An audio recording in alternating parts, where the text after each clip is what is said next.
இங்கே பாருங்கள், விவசாய நிலங்களை வந்து அழிக்கிறது மனிதர்கள் மட்டும் இல்லை, விலங்குகள் தான். ஆனால் அவங்க வந்து நிறைய விஷயங்களை உருவாக்குது இல்லைங்களா. அதோட இனப்பெருக்கத்தையும் அதிகப்படுத்துது, பூச்சி புழுக்களையும் அதிகமாக இப்போ இருக்கிறது அந்த விலங்குகள் தான்.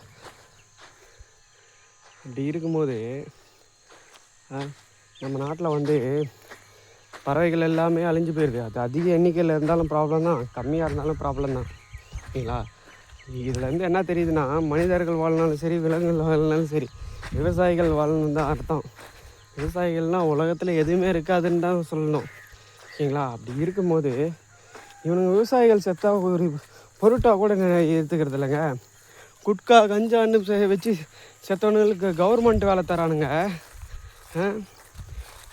அதே வந்து விவசாயிகள் கடனாலேயோவோ இல்லை வேறு எதனாலேயோ பாம்பு கடிச்சு இந்த மாதிரி விவசாயம் பண்ணியே செத்தாலோ இல்லை வேறு எதனால செத்தாலும் ஒரு விவசாயி குடும்பத்தில் செத்தவனுக்கு எதுவுமே எதுவும் தர கிடையாது. ஆனால் அவன் கட்சியில் இருக்கானோ இல்லை வேறு அவன் கட்சியில் இருந்தாலும் சரி, குட்கா விற்றவனுக்கும் தரான், அவனை பார்க்க போனவனுக்கும் தரான்.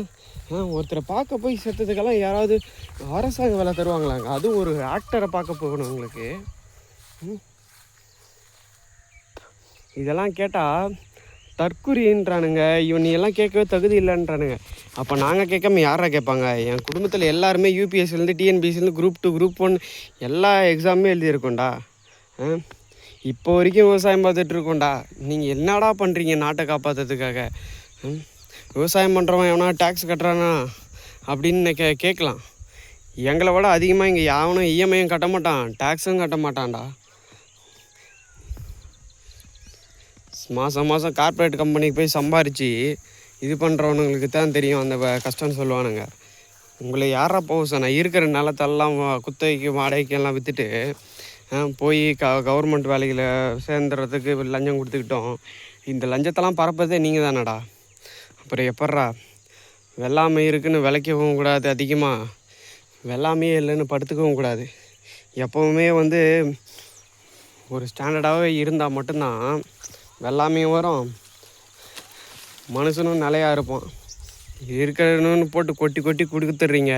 இப்போ எல்லாருமே வந்து கவர்மெண்ட் வேலைக்கு ஒருத்தரை பார்க்க போனால் சுற்றுடலாம் அப்படின்னு தான் யோசிப்பாங்க. அப்போ படிக்கிறவன்லாம் எங்கடா போய் நிற்பான்? நடுத்தரவில் தான்டா நிற்பான். நீங்களாம் இருக்கிற வரைக்கும் இந்த நாடு உருப்படவே உருப்படாதா. எங்களை மாதிரி விவசாயம் பண்ணுறவங்களாம் நாடுட்டு சாக வேண்டியதான்டா.